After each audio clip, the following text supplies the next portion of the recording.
So we are on the Shwetashwatara Upanishad, and we have read the last verse where a beautiful analogy was given of the two birds, the Jivatman, the individual soul, and the supreme soul, Paramatma. And this lower bird is tasting the different types of food, sweet and sour. And when it is sweet, it is happy. And when it is sour, then it is unhappy. So this is the way the jiva, as the individual soul, we are going through this turmoil. But sometimes we look after getting shocks and blows and knocks and blows of this world. We look up, what is this? And we find another bird is there, our own self. This is a reflection of that self, and that is there, calm, serene, peaceful, joyful. So that is the state. Two birds giving the example and inspiring us that we can lift our awareness, looking at the world, experiencing the world, its sorrows, its sufferings, its joys, its pleasures, its pain. And it does not give peace. This restless feeling, when it comes deeply, then we look up. Oh my God, why, what? And then we look up and go close to. That looking itself is going close. Whole day forgetting that. And when we look up, that means we are approaching that reality. So that is a spiritual journey. That's why these two verses, 6 and 7 we read. They dua suparna, the two birds of Swajuja, beautiful plumage, Sakhaya, inseparable, their friends, Samanam Briksham, in the same briksha, in the same tree, this body tree. In body tree, this physical body is there. This is the jiva, as I am talking, eating, sleeping. And this jiva is eating ice cream, eating bitter, sometimes ice cream, sometimes, or whatever other five the senses we are experiencing. And when sweet and bitter experiences does not give us peace, then wow, why, what? That means as soon as you look inside, the same briksha, same, this body is the tree. Yet yogis say, here is the Sahasrara. So look at that. No? So as soon as you look at that, that means you're focusing on God. And this is nothing. This relative existence is only a reflection of that. So when we see that, then our journey ends. That's why one eats the fruits of the tree with relish, while the other looks on without any eating anything but calm and serene. Anasnan abhichakasiti. No, not eating, but it experiences. Samane vrikshe purusho nimagno. Anishaya sochuti muchumalo. In the same tree, this purusha, the individual soul, is entangled. And how is it gets entangled? Anishaya sochuti mujjumala. Forgetting that. We have forgotten our divine entity. That's why you are so miserable. Who makes us miserable? Our forgetfulness makes us miserable. If we remember that I am that, and if that dignity comes in the mind, then what can make us suffer? What can give us any pain? Because we are forgetting all the time who we are. We are looking at this petty body and mind and its functions through the senses. The reflection, we are so concerned about, as Swami Premishananda Maharaj used to say, that somebody praised Premishananda Swami and said that, oh, you are such a person of renunciation. And he used to jokingly say, what renunciation I have? I have given up everything for eternal truth, eternal joy. And you have given up the eternal joy. For what? But something else. That means you forgot God and you are happy with it, trying to find joy in the world. Your renunciation. You give $1 billion offer, give up. Are you not a big renouncer? And if I give $10,000, renounce? Who is the bigger donor? Who is the renunciate person who can give $1 billion? So we all are $1 billion giving up and living in the petty dollar, $10, $20, $30 business and trying to find eternal joy and peace. So this is the example given there, that entangled. How we get entangled? No one can entangle us. It's my forgetfulness is making me. If I remember now, you see, immediately feel your own dignity. Immediately you feel your freedom, your joy, or you are at least the grandeur of your own personality. This personality is false personality. It is a reflected personality. And we are hanging on to this reflected personality and trying to find joy, peace here. Get out of this, forget this, and get into their real identity. What Swami Vivekananda preached in every lecture, the theme is this. Connect yourself, forget your false identity. Go to there, you are you. People are all very proud of your individuality. Swamiji said, individuality. I am, I like, I dislike, I this, I. False identity. You have not understood what is your identity. What is your individuality? You are divine, you are pure, you are stainless. That's your identity. Hang on to that. Don't forget that. That's why Upanishad is very direct here. That in the same tree, the individual soul is nimagna, totally plunged into it, in the world and worldliness. View is only narrow view. What is happening? And as a result, nimagna, anishaya, forgetting his own divinity, is muchamana, depressed, deluded.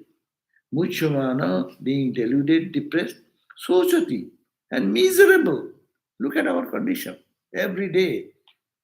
This how Upanishad have watched the condition of we the ignorant people, and they're calling us to get up, awake, awake, awake, awake in your divinity, awake in your consciousness. You are not to lament on anything. So don't pay attention to that. Don't forget what you are. So this is a real call to get that call and to look at that. Look at that more. How many hours we spend in very petty things? How many hours we pay attention to our divine entity? So this is the call. So mujjamana, very, very beautiful. Being deluded here, but mujjaman means who is get depressed. Mujjam. And Sochati means he's lamenting. Why this, why that, I lost this, I gained this, I was not this. Yeah. So he's all the time lamenting on the things of the material world, which are all passing phase yesterday.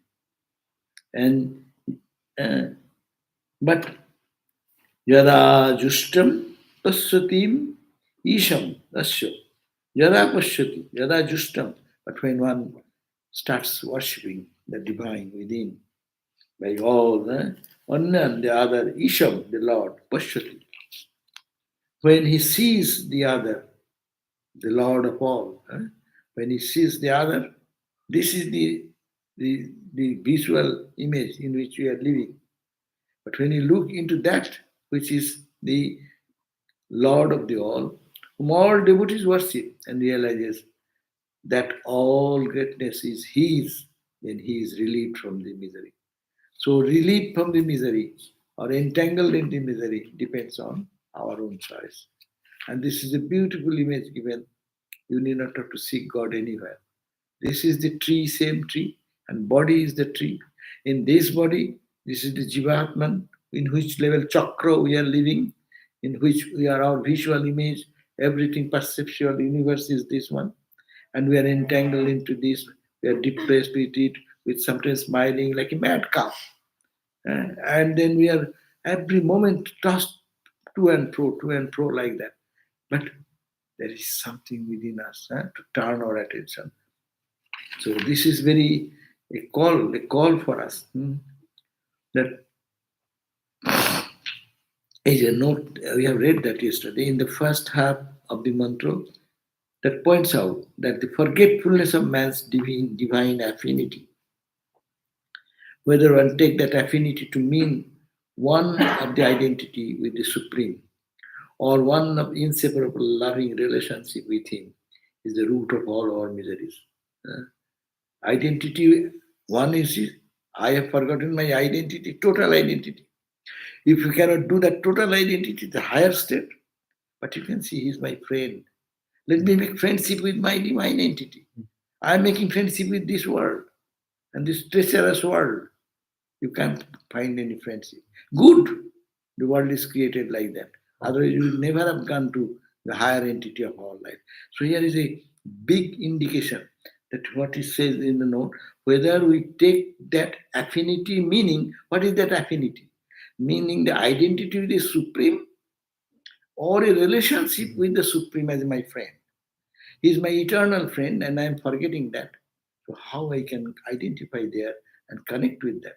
You can mean both ways. Either you think that he is my Chirashakha, is my eternal friend. So how can you forget him? Is it dualistic language?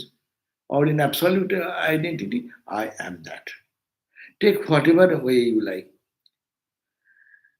And that is the because of this forgetfulness of this relationship of total identity is the root that we are all miserable. How the human life has been analyzed and perfectly actually given a direction. Our cause of misery is where? Find the root. Homeopathy, allopathy. Allopathy is a Western way of thinking is just do allopathy. Allopathy is what? Symptom. Just symptom and just pound something on it. Headache, give some Tylenol. They say, okay, give some antibiotic. And then the germ remains there. An allopathic and homeopathic way, don't bother about the symptoms. What you are suffering, headache, it is not. What is the root? They go to the root, find the root. This is the point. Where is the root cause of our suffering? Superficial, you sing, you dance, you are morose, go, drink, have some drug. This is the superficial arrangement. But no, real arrangement is that you are forgetting your divine nature. Why not connect there? The superficial um, way of solving the problem is very momentary. It repeats again and again. But this internal journey, that is connection as a friend or my I am that. Shivoham, Shivoham. That idea. Or you can say, Oh Lord, I am your servant.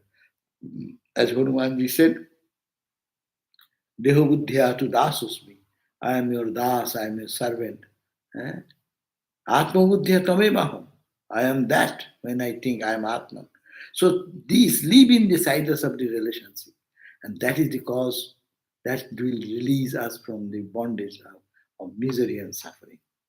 What beautiful. You can contemplate on that thought. Every day we take, that's why these Upanishad mantras are very powerful. We read superficially, we go through the overall meaning.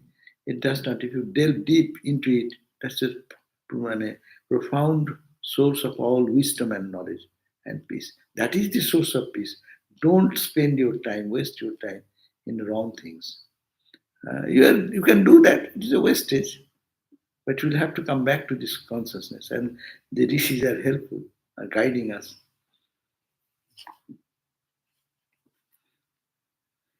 Now, we read that this verse. So I would suggest that please can remember these two verses, 6 and 7, very poetic and way of meditation. Every day you meditate. This is the tree of life, and this is the body is the tree. In the same body, we live in lower consciousness, we live in higher consciousness. When we live in lower consciousness, we are subject to misery, pain, and suffering, and everything. No one can stop it. When you connect with the higher identity of my reality, then you are free. That is the way of freedom. That is the way to reach the ultimate. And that practice to connect.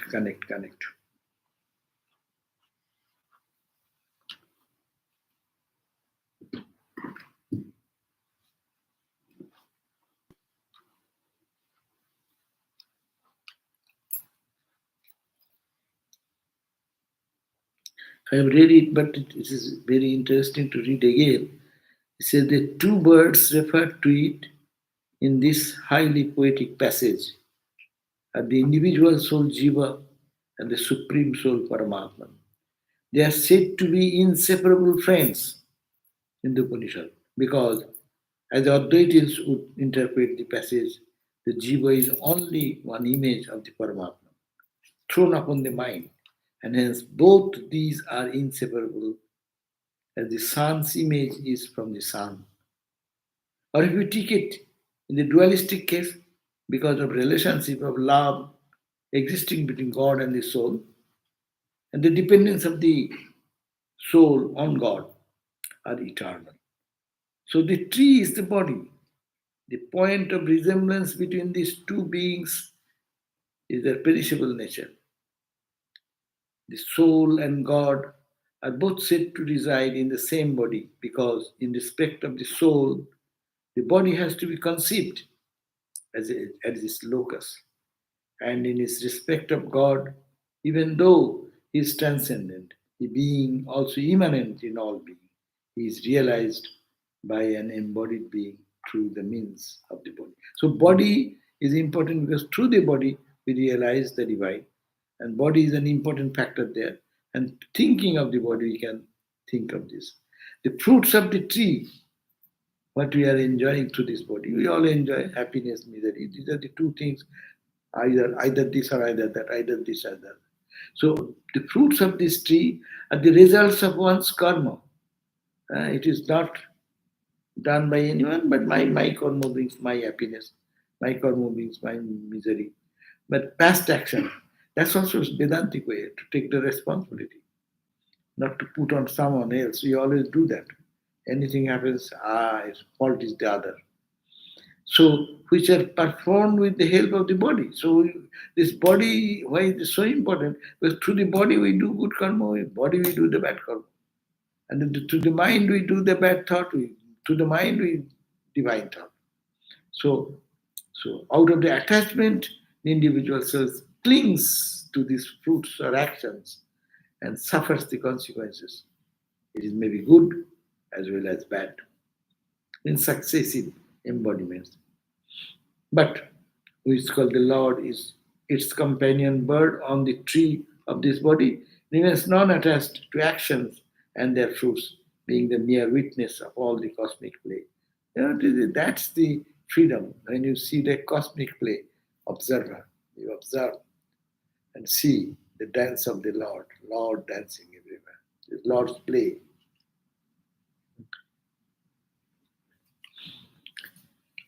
Now, today we can read the verse. It is called the eighth verse.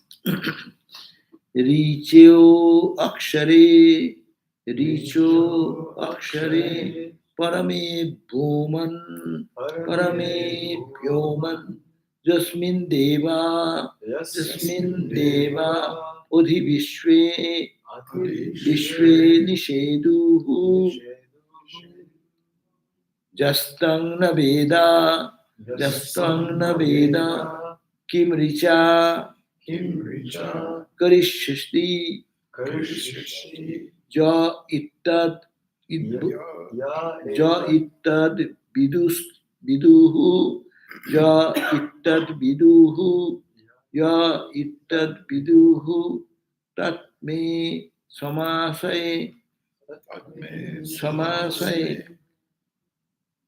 Richo akshare, Richo akshare, Parame bhuman, Parame bhuman, Jasmin deva, Jasmin deva, Odhi vishwe, Vishwe nisheduhu, Jastan naveda, Jastan naveda, Kim richa kurishyati, Kim richa kurishyati, Ja ittad viduhu, ja ittad viduhu, tad ime samasate, ta ime samasate.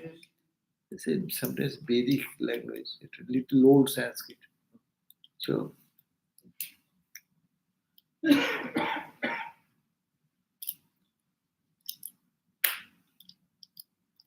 So Richo Akshare. Akshare means indestructible. Akshar means which is not destructible. Uh, Jasmine means in which this Akshare in indestructible. Parame Bowman in the highest plane of existence. Richo Akshare Parame Bowman Jasmine Deva Udibishya Nishedu. Of what avail are the Vedas to him who does not know the indestructible, highest ethereal being, in whom the gods and the Vedas reside? No? So Richo Akshare in the Richo means here Vedas. Akshare Parame Brahman. Akshar Paramabham. Akshar means the which is imperishable. Paramabham means supreme reality or supreme space in the infinite space. That which resides is which has been mentioned in the Richa, Rig Veda or Vedas, or the Vishe, Nishedu, that whatever in the are there, of what avail, just Tangna Veda, if one does not know that in that Parama Bhuman the whole universe stays, and the Paramat vast consciousness, that imperishable, infinite, immortal self, everything exists. If he does not know, what the Vedas will do for you? Vedas and Jagna's scriptures you read, what Vedas will do for you, what Jagna will do it for you. So, of what avail are the Vedas to him who does not know that indestructible, highest ethereal being, in whom the gods and the Vedas reside? That means you have to know. You have to know that in that cosmic consciousness, the entire universe exists. No?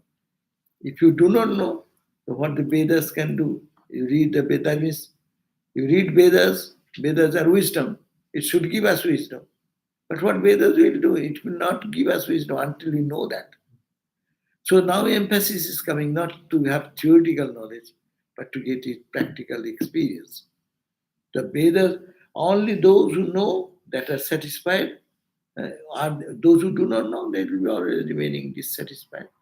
So this verse says that what avail are the Vedas to a person who does not know that indestructible, highest ethereal being in whom the gods and the Vedas reside, in which all the divine entities, everything is embedded into that. If we do not know, we Katha Upanishad like that. Simpler versions are there.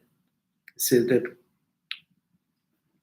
if you know that God, then your life is satisfied. If you do not know, oh, Mahati Vinasti, what a great loss in this life. So here he says, this our Gombinananda Maharaj's translation says, Shankara's, on the basis of Shankara's commentary, the Vedas are established on the imperishable supreme space where all the gods dwell. In the Vedas, they are established on the imperishable. Vedas means the wisdom. Veda means knowledge. What knowledge? Knowledge of the eternal truth. Knowledge of the eternal truth is called Veda. Veda, not the book, but the wisdom. So it says the Vedas, all the Vedas, Rik, Sama, Yaju, Atharva, they are established on what? On the principle of the imperishable supreme real space, means all covering space. Bowman means Akasa, in the space. That's why they are translated space. Where all the gods do, just mean Deva Udhi Vishya. Just mean in which Devaha, all the gods, Vishya in this created universe, Nishedu, they are established there. Justanga Veda, what will one achieve through the Vedas who does not know it? Is more word, more close to the translation word for word. So first point, the Vedas are established in that Mahakasa, in the not Mahakasa, in that space. They didn't say Mahakasa. Mahakasa, Chittakasa, Chidakasa, Nirakasa, whatever, in the space. And in that space is all the gods and goddesses are dwelling there. And Vedas are the expression of that. So if we do not know that in that supreme consciousness, in the supreme infinite space, all the gods and goddesses and all the wisdom of knowledge which exists there, if you do not know, that means you do not know the Brahman. Then what is the use of your studying the Vedas and what Vedas can do?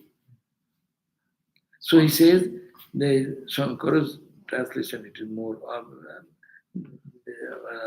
what is called the Maharaj. eh?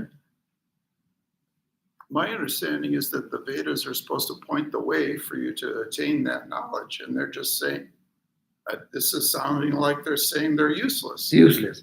It's Useless. not useless, apparently. No, you only sense, I have to understand why they are saying useless. Yeah, I don't understand. That's the next line he says, if it does not help you to know that. If you only read the Vedas, Vedas are only talking about that. And you be a big Pandit, but nothing Thakur said. No. In the almanac, there is a vivid description that there will be heavy rain and torrential rain. But you squeeze the almanac, not a drop will come. So person like that, talking about Brahman, Atman, infinite space, but not realizing that, that is the futile. That in that sense. Otherwise, it has its value. Yeah. So suppose we are studying that. Why are studying that? There is the purpose. Because but still we are studying. We don't absorb it. That's why our knowledge is incomplete. Whatever we read, it seems good sometimes, but the net result was experienced. If it does not bring experience, then what is the use? So that is the indication. That means pay attention to the practice and the meditation more. And not meditation, nididhyasana. Deeper concentration on these ideas.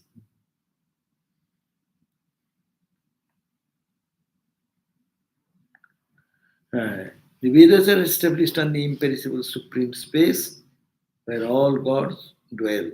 What will one achieve through the Vedas? Language you see. What one will achieve through the Vedas who does not know it. At least first you know intellectually, then you get convinced on it, work on that more and more and more, then these Vedas are meaningful.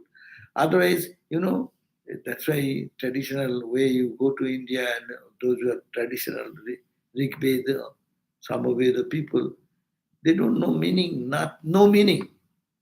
They only memorize the entire Vedas in their mind. In the whole Vedas, this Pandit in a Malibu temple, there is one old priest. He is no more here. I asked him. He started talking with me in Sanskrit. I cannot speak in Sanskrit. But anyhow, he afterwards, he said, he is a Rigvedi. The Rigveda, see, he has memorized. And you have memorized the Rigveda? Yes, from childhood, in the very early days, we have memorized it. And I can chant the entire Rigveda. Entire Rigveda you can chant with the Sanskrit, old Sanskrit. Then I said, do you know, have you understood the meaning of it? Well, no, this is only chanting. So chanting is that you can make a tape recorder. The tape recorder will get liberation. The brain is a physical thing. Brain has memorized that thing, but it is not put into action. First, then to understand the meaning. And then understanding meaning, feel affinity for our real nature. And then that journey, that means then it is fruitful in that sense. But it is a stages are there. First stage, second stage. If I don't ever memorize something, or so I'm walking alone and I'm thinking idiotic thoughts. And if I keep 1-2 verse in my mind, you can go on walking and your brain is working on that thought. Actually, you are absorbing Gita, you are absorbing Upanishad. So that is the point. Usefulness of memory, memorization. To Gita. Why do we chant Gita?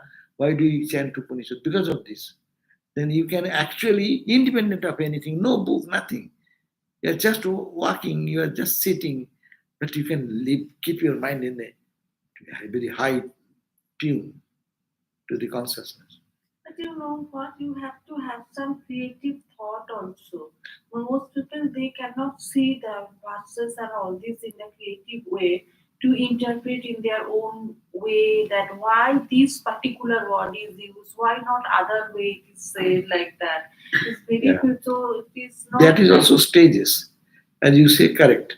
We first want to understand what Richa means, Rig Veda. First know the meaning. Then you can create some idea more over it. But if you have a fundamental meaning, I don't understand what the Sanskrit I am reading. How can I be imaginative? Therefore, translations are very important. Translation may be a totally confused translation. So we have to know whenever you're reading any scripture, you have to read the exactly what the original verse says. Then you can have your own imagination added and explore. Deeper meaning will come, deeper idea will come. But the stages are there. So it says, those who know it thus, Jastam Navedo Kim Richa Karishyati. If he does not know that person, what the Rig Veda or Jajur Veda or Samaveda or Atharva Veda or the Upanishad, what they will do? That means it will not reveal the truth in their heart until Ja Etat Bidu. I am reading the other way. It is Ja Itat Bidu. Those who know it, Ta ime samasate. Ta ime samasate. Ja, ja Itat Bidu. That person who knows this, they who are such remain self-fulfilled. As you know, who know it does. What is that? That this imperishable supreme space, all the gods and goddesses, all the realities that is dwelling in that cosmos. That means in Brahman everything is there.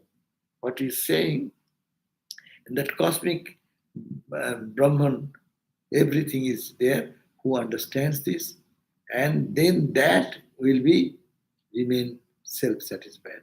Where is satisfaction will come? Satisfaction will not come in duality.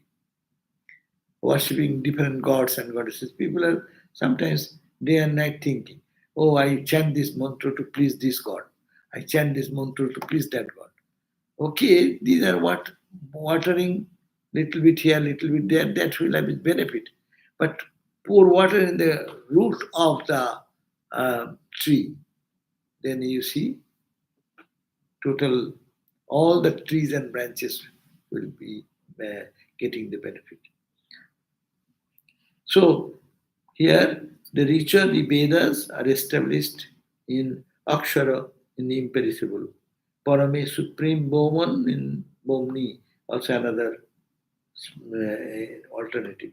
Space, comparable to space. Space here, they're saying capital S and comparable to small space. We understand this space, but it is not that small space. So though it says Parame Bhuvan Sanskrit will be Bom, Boma, Bomni. It is Sanskrit word will mean space. But space we have ordinary concept of the great space in which sun, moon, stars, galaxies are rotating. Not this space. It is much deeper. That is capital space means it is Brahma, which is known from three Vedas. How do you know it? You know from Vedas, reading of the Vedas, as you said. Without reading that, how do you know? And the gurus also teach us. How they know? They found in Vedas. All source is the Vedas, which is known from the three Vedas. And Jasmine, where Vishwe Devaha, all the gods, Udhinisheduhu, dwell, stay, are supported by that. Kim Kurishyati, what will you want to achieve? What will you do? Reach out through the Vedas. Ja, that person who Naveda does not know this truth. Tam iti ye, those who vidu know, that is thus they are who remain in the self-satisfied. To get self-satisfaction is a question of knowing Here, knowing does not mean intellectual knowing. Knowing means experiencing. One thing that in this, all the, it is talking about people in Vedic time, they used to pay more attention, as I said, the system was that you memorize the Vedas, then you try to contemplate on them under a teacher, and then you go much deeper and deeper, and then you all this revelation will come in your life. But in this age, we are fortunate that these Upanishads and others, you are not to go to a forest to find a teacher. The Upanishad, one $3 book can give you the knowledge of the whole world. $6.95. Huh? How much? $6.95. Oh, 695. They are asking too much. But anyhow, $7 book can give you this wisdom. Previously, you had to go to find a guru into the deep forest, and then they will be kind to you or not. They will find you a good student, or you are right student, or reject you or accept you to get the guru's blessings. That means he feels that you are really sincere, and then he will test and give little by little by Then that. the guru will ask you to take the cows and Yeah.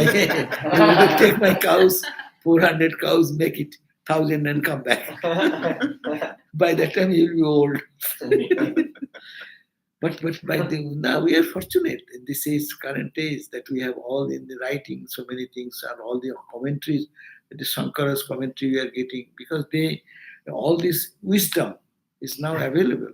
That's why Kali Yuga, this Iron Age is bad time, but in another sense it's a good time, because it's concessional age. And we are weak students, we cannot get past. So they give extra, just to push us to pass. No? So this is the point, but emphasis is there that to understand the cream of this Upanishadic teaching is important, and then contemplating on that person will be really. That means it is emphasizing the earlier verse. Those who know that what is the purport of Vedas, that in Maha space, in the great space, or in that space which is called Brahman, big space, all the gods and goddesses, all the planes of existence is there. Therefore, you concentrate on that reality, then you get everything. You get the whole package. In that package, there are all types of things available. So where are you going to search one item after another item after another item? You will be exhausted. So come to the whole package of Brahman, that you think of that, you concentrate your focus on the real nature of you, that supreme nature, the upper world.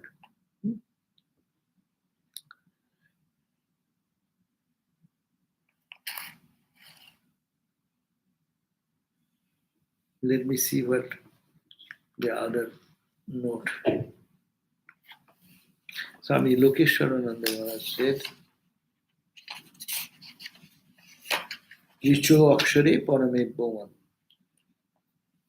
What we did today. The Vedas are all based on Brahman, which is exactly like space and never changing. The best of all gods, that is the planets, elements, etc. in the universe, rest in this Brahman. If a person knows nothing about Brahman, but only performs Vedic rites and rituals, Vedas means not only Vedic reading, but Vedic rites and rituals, Karma Kanda, and then comes Jnana Kanda. But Vedic first people, when they are ritualistic, is like our Malibu temple priests, they know so much wonderful chants, and they can do Havanam, and perfect Havanam they know. We do not know any. That's called Vedic Jagna. Vedic Jagna is very different than as we do it. We do a very simplified form of that. But they are expert in that, and they learn how many years. So that by doing rituals and forms, how long it gets, you find that to the temple, they don't talk about philosophy or anything. They only go and get some havanam and this and that. No, that is the Vedic knowledge through the rituals. So he says, if a person knows nothing about Brahman, but only performs the Vedic rites and rituals, what will he gain? Now it is much clear. No? If you only Vedic wisdom is intellectual, or not even intellectual, now you are putting into practice some rituals. And what rituals will do you? Rituals only clear your mind. Your desire is fulfilled, your mind is again and again with the mantra chanting and fasting and all this part of the ritual, it will make the mind much more purer and purer and purer, and that purer heart, your truth will reveal. On the other hand, those who know Brahman as it is, live with the conviction that they are one with Brahman. Or says, Odhi Vishya Nishedu. He says Nishedu means everything rests on Brahman, including our knowledge. The word Richa means the Rig Veda, but here it stands for all the Vedas, all knowledge, in fact, secular and spiritual. The word Deva here refers luminous objects. I was saying gods, Deva, but he is explaining Deva means which is Duti, which has luminosity.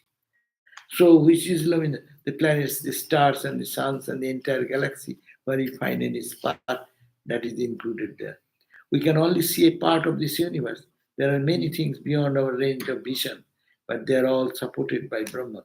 The Upanishad says that if a person does not know the nature of Brahman, what use are the Vedic rites and rituals to him? No? India was doing that so much, no? That's why whole India was flooded with the rituals pre-Buddhistic time. So they paid attention only to the ritual and sacrifice, ritual, oblation, sacrifice, mantra chanting, this, that. And then Buddha came, he said, Are you are only engaged in rituals and only talking about Vedas, what its meaning and not intellectually. Then he involved into the search for within. And that is the and he protested against the rituals so much. You may remember that Vedic rites are all Sakama Karma. Vedic rites. So he has come to the that is to say they are performed with a desire to gain something. Every desire, every havanam, there is a purpose, sankalpa. We do resolution. Why are you doing this havanam? Then you will observe that when we do the havanam, what we say? That on this auspicious occasion of today, on this tithi, in this month, in this auspicious moment, I am starting this havanam. What for the purpose? So Ramakrishna Priti Kamanaya, to get the loving attention or grace of Ramakrishna, and for the welfare of all the devotees, all the spiritual growth and development of all the devotees, and the spirit of renunciation and other things to grow in the heart of all sadhus, sannyasinis, I am performing this. So it is no personal expectation of, oh, I'll gain this, I will go to heaven, I'll earn this. By jogna you can resolve. That is the purpose of resolution. Why are you doing this? This is the purpose. That's called niskama. But when you say, I'm doing for the welfare of my forefathers, I'm doing this for the purpose of my redemption of my sins, or I'm doing for this purpose of gaining some power, extraordinary power, you can ask anything, performing the same jagna, you can gain so many other things, whatever you like. It can give you liberation, it can give you the same karma we are doing. Same karma the Swami Lokeswarananda did whole life. But his face was always beaming with joy because he did it with the idea of niskama and the service idea. There is a great joy in doing 24 hours. You can die in working with a smile in face because you are not working. You are not a what do you call it, jobber. You are not, forced to do work, but it is for the own cleanliness of the mind. So here, nishkama karma. So the idea of niskama karma and sakama karma, only doing the karma which leads you to the worldliness, that can give you momentary benefit. Yes, it will give it. We are reading today the Hiranyakashipu. He did tremendous austerity. The same tremendous austerity people can do for God realization. Intensity is the same, practice is the same, only purpose is different. You can take a gun and you can learn how to shoot very well, pinpointed, and you can utilize it, the same power again, utilize to save some innocent life and utilize to kill some innocent people. Both. They say, some we hear that one boy or a girl entered a school with a gun in hand and killed at random 13, 14 people and died. No? This gun is not to be blamed. And the concentration, power of concentration to focus and kill, it is the same. But what purpose you are doing?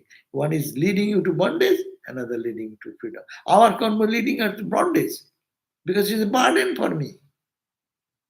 It is sakamo. I don't want it. I want it. It's our own personality that involved there. But when you do the niskama karma, I don't have any expectation. It's for the God, the Lord I am doing. I don't care who praises, blames. I don't have any intention on that. You become free. And that is the idea here, this Swami, because he's Ramakrishna Sadhu, so he's giving the slant on that. That's why the Upanishad remaining the same. Your explanation so much changes. Here he's put in sakama karma, that is, they are performed with the desire to gain something. You may perform a ritual to have a long life, or to have children, or money, or position in heaven. These are all sakama karma. There are some people, however, who perform niskama karma. That is the point. Few people do that. Many people do sakama karma. The whole world is for sakama karma. Anything we do, before that we calculate how much is my gain. What shall I gain out? What shall I? What will be my benefit? What is my interest? No. And there are people, they don't think about anything. What can I do for others? What can I do for others? You have no money. He's loaning. I know people. They make loan to give some help to others. Huh? And some people, how to squeeze their money and put it in their own pocket. So both types are there. Sakamo, niskamo. And that makes a vast difference in character as also spirituality. So there are some people, however, who perform niskama karma, work done without any desire for gain, without expecting anything in return. For instance, suppose you are meditating on God, you love Him and you think of Him as seated before you. You think of Him as your father or your friend. There is nothing that you want from Him. You are just happy to be in His presence. Your love is totally unselfish. You love Him for the sake of love. It is called niskamo, without any desire, without any expectation. That reminds us the story of Ramakrishna. Ramakrishna was fan of Naren. As soon as Naren comes, he is overruled. My Naren has come. You people go. It's so much selfish that he is also attached to Naren. The Naren comes and you all go. And now Naren and me. And everyone felt bad, no? Even jealous also. Our Brahmananda Maharaj used to feel jealous. Yeah, Naren comes and then Naren.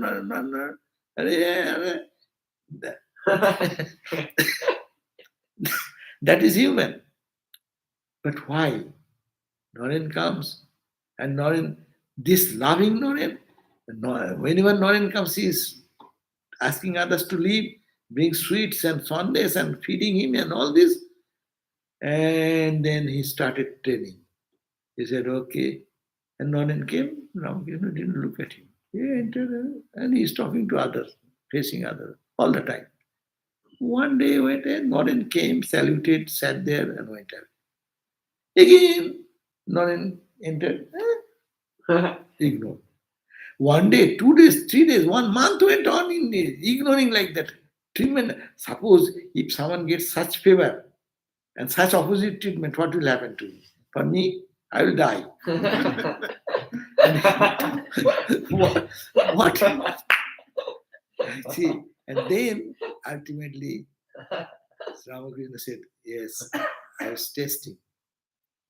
And he said, Noren, you saw that last 1 month, or what is 1 month, I do not know, I'm putting in my mouth, I do not know how many days. He said, did you not see that I don't look at you? And why do you come here? Then he said, do I come to hear your words? I love you. That's why I come. It matters little whether you look at me or not. I don't care for it. That's called the niskam, very high level for us to absorb that idea.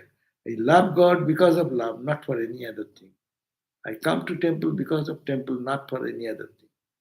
I love for the spirituality, that's why I do. I don't care for anything.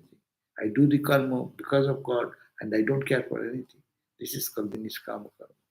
What a grand philosophy is behind. Only twisting in the attitude. Spirituality and worldliness has nothing, no difference. It is only one mental attitude twisting. And that's why our Saradhamati name, the what is his name? Australian Swami. Which one? Huh? Nirvanananda? Huh? Nirvanananda? No, Australia. Oh, Australia. Sridharananda. Sridharananda Swami is a very common word he uses all the time. Attitudinal correction. We have to correct our attitude in which we look at the world, in which we behave with the world. Internally, attitude should be changed. And that is spirituality. And without that attitude, it is worldliness. With that attitude, it is all spiritual.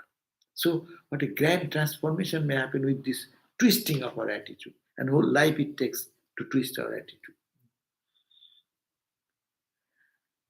However, most people perform their actions as sakama karma, and the scriptures say there is nothing wrong with it. It is not saying don't do sakama karma. You'll be tired one day and see that sakama karma did not give you what you wanted. You're still dissatisfied. Huh? In fact, the Vedic rites were meant for that. According to Hinduism, you are justified in working for your own advancement as long as you work according to dharma, according to moral principles. So, according to Hinduism, you are justified in working for your own advancement. Get material benefit, why not? Get all achievements, what you want. And then understand you got it. Then what? Then what? Are you happy? Are you satisfied? No. Then turn that this is a stepping stone. Sakama karma is not to be rejected. Those who need, they should have to go through to jump in the higher state of niskama karma. And niskama karma means I do not do anything for anyone's purpose, for my own spiritual growth. And I love God and I cannot stop doing God's work. No. So there are tendencies. If you say, uh, uh, that why do you do this work? And many people say that আমাদের Bengali there is a word ঘরের খেয়ে বোনের মোষ তাড়ানো, meaning eating at home and whole day going to the forest to the forest to moose means buffalo, driving the buffalo from here and there. That means you are using the home amenities and wasting the whole day. So, but people are there. They will give their everything for the others. And so that is the attitude, niskama karma.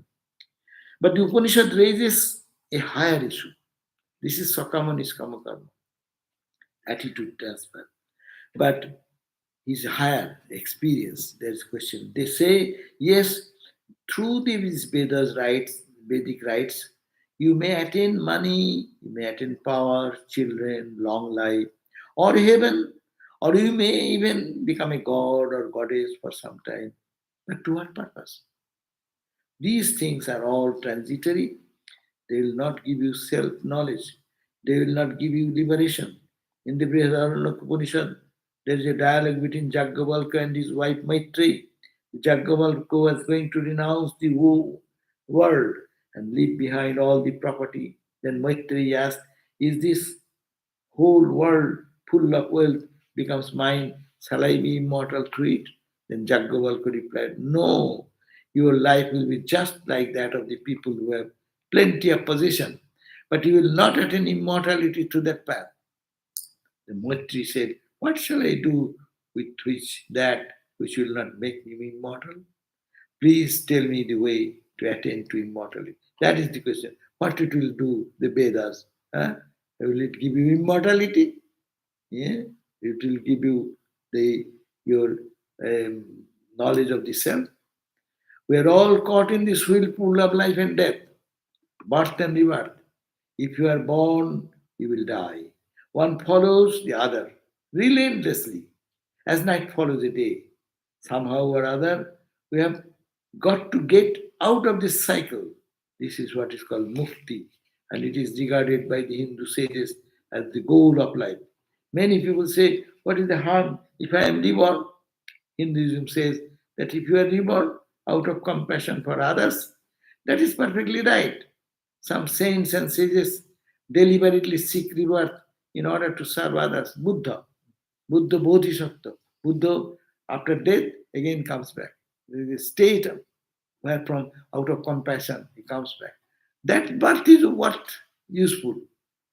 But if you are born against your will, under the force of desire, then you are not free. We are all seeking imperishable things, things that will never change, never die. But what is that which will never die? Only Brahman. Brahman is called Akshara, that which never changes. Only by attaining Brahman can we attain the true bliss of immortality and become free. So the Upanishad says that those who know Brahman in this way merge into Brahman. Samaste, as it were, they become vast and they are and they are blessed. They unite with Brahman like a river uniting with the ocean. When a river unites with the ocean, it loses its identity. We cannot tell which part of the ocean is the river. Similarly, when we enter into Brahman, we lose our separate identity. Yeah, we die. Now I have a name, I have a form, and I am attached to both.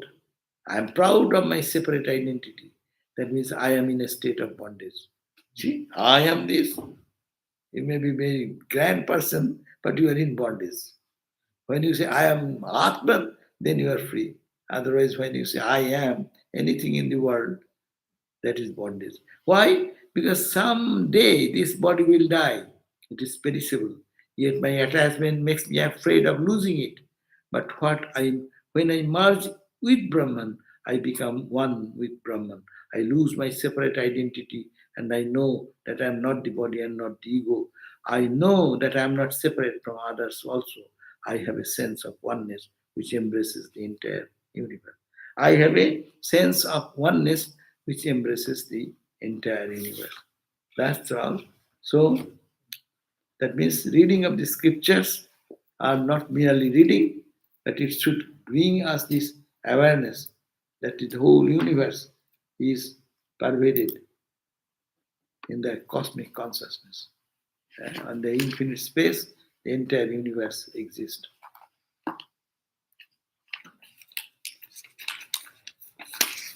This book ultimately gives this to know that mere scriptural study, which has not fructified into spiritual realization, does not bring peace to the mind and is therefore quite useless.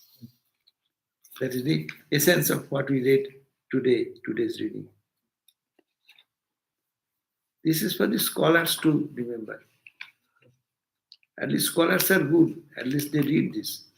We read very rarely. We read now and it will be open next week. But if we can really take one verse and meditate on it, Upanishads are to be meditated upon. That is the major thing, always to think. Upanishad is to be meditated upon. So, Sautabbo, Mantabbo, Nididhyasitabbo. Atma Bhavare, Upanishad statement is very important. Atma Bhavare, Srotabbo, Mantabbo, Nididhyasitabbo. This is hearing.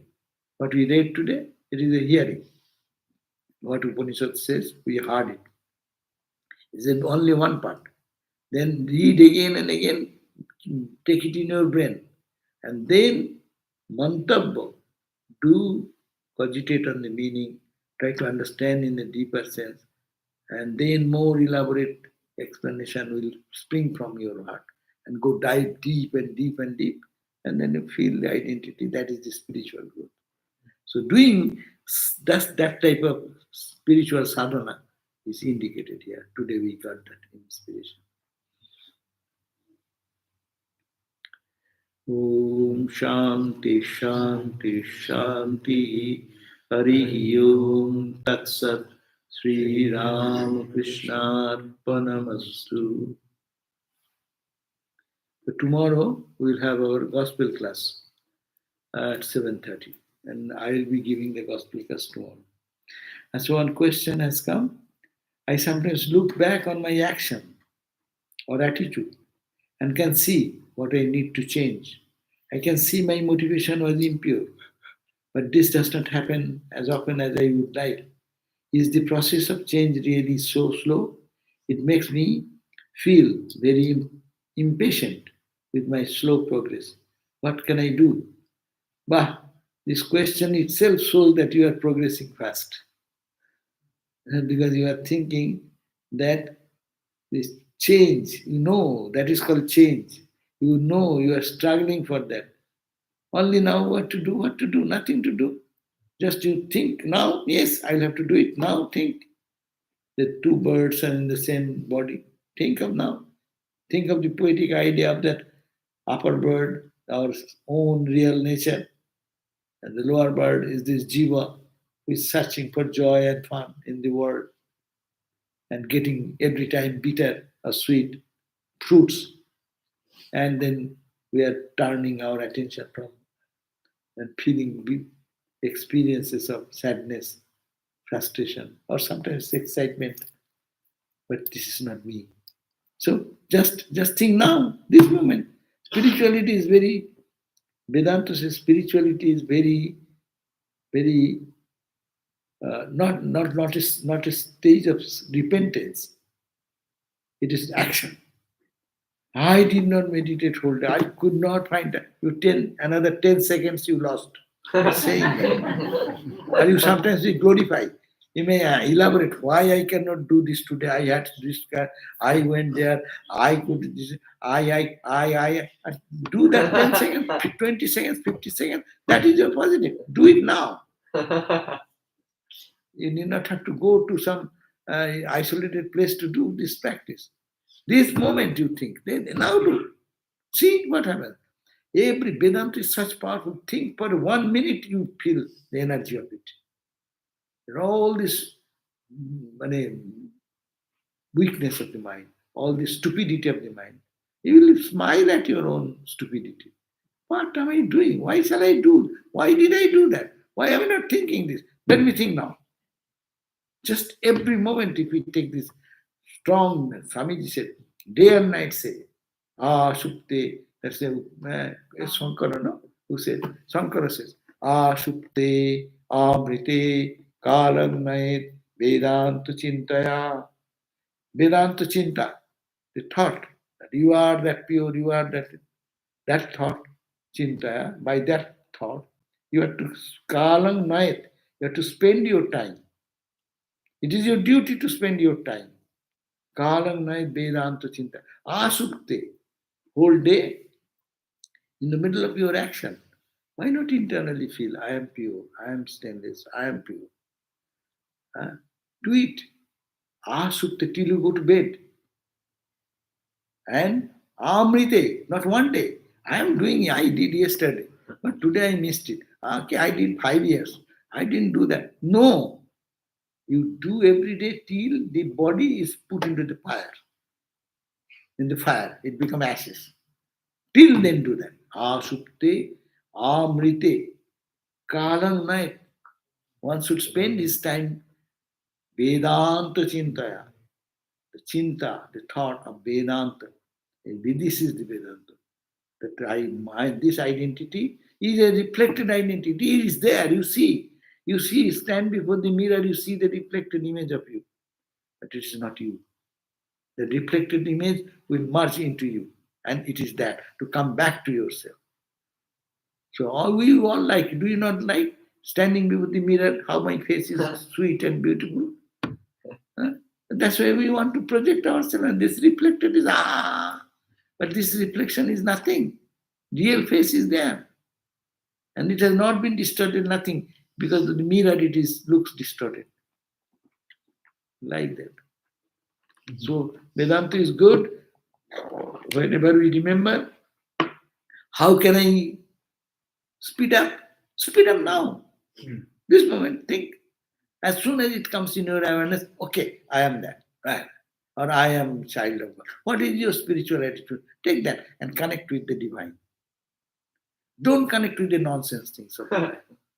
As we do, under the circumstances we do, but we should not glorify that. We should hate that. Another question. Ramakrishna asked to make the mind and lips at one. How should we do that? Should we speak less? Sometimes society wants us to say pleasing things. It is a practicality, it's a question of practicality. You need not have to fake something or to unnecessarily. If it is, there is way of speaking, as we have heard many sadhus teach us, that when you say something, before saying, think, is it necessary? Is it useful? Is it going to benefit anyone? All these questions you put before you say something, then your talk will be little less and you can be more focused on your ideas. But if something goes on wrong, you need not have to openly discuss it and make someone unhappy. You may be, you are not lying, but you need not have to say. You need not have to say everything. Because you know something, unless you are called for. So these are practicality, how to handle your, that's a restraint. Spiritual life is restraint. Everything happens, people react immediately. But that reactionlessness is spirituality. How less one can be reactive to the things. So we'll have to learn that by our process. By prayer also to God, oh Lord, guide my mind so that I can take right direction. What to speak, what not to speak, all these things. How to speak. How should we speak? That is, it's a thing. We can use the same word in a sweet manner, in a sour way. You can, a pleasing way, unpleasing way. So how to say things, that is also our normal life's necessity. We should learn that. And we are all enough in adult to use our common sense. Om Shanti Shanti Shanti. Hari Om. Thank you. What does it mean to tie the knowledge of Advaita and do whatever you want? That means, Advaita knowledge